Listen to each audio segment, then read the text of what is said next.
Yes. How did we get this religion we talked about earlier?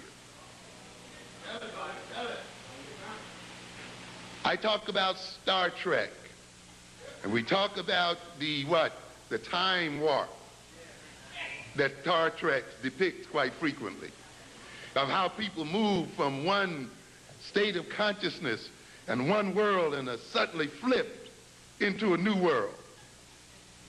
They go through a warp, and suddenly, all of a sudden, everything that they used to use to guide themselves no longer counts.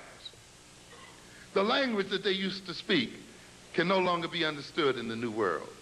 The values that they used to guide their behavior are no longer workable.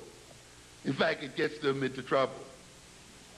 The gods, the culture, the nature of the social relations, and all of the things that they used prior to meeting the warp no longer suffice. Now they must learn new values and new behaviors and new orientations in order to adapt themselves to the new universe that they live in. We are in that kind of position today. Think about the African in the world the African lived in prior to being brought across the oceans. Think about the gods we praised. Think about the organization of our society.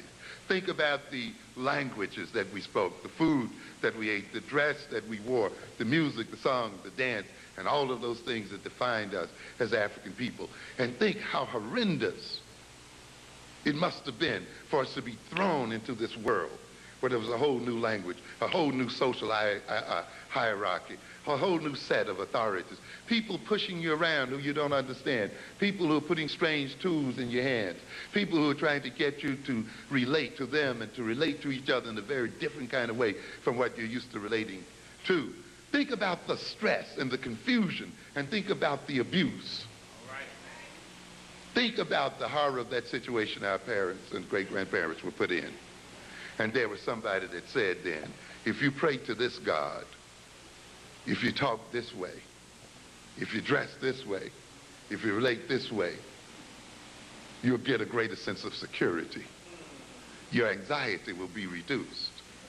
You will feel good, and you'll be able to withstand the pain of your existence.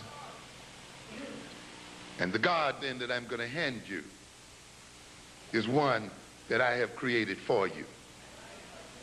And a theology that comes with it is one that I have created so that you will continue to serve me as you continue to serve it. And we come to believe in the veracity of that God and that religion. Why? Because we feel so secure when we follow it. And we feel so relieved when we follow it. And yet we wonder why, despite all of our prayers, despite all of our devotion, we still suffer the way we do. I often ask the question, why is it that the people who prayed the most have the most of their children in the jails of America today?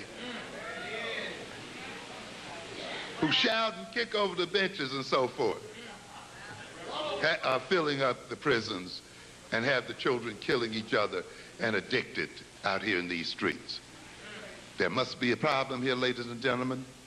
We must reorient ourselves to our religion. We must reorient ourselves to our gods, because apparently we don't have the appropriate orientation, because as that book you read says, you can tell a tree by what? The fruit it bears. And therefore, if it bears bitter fruit, or if it bears no fruit at all, the God you worship says it is but fit to be hewn down and thrown into the flame and consumed. Read your own Bible. It gives you a very practical measure as to whether the religion you're pursuing is an appropriate one.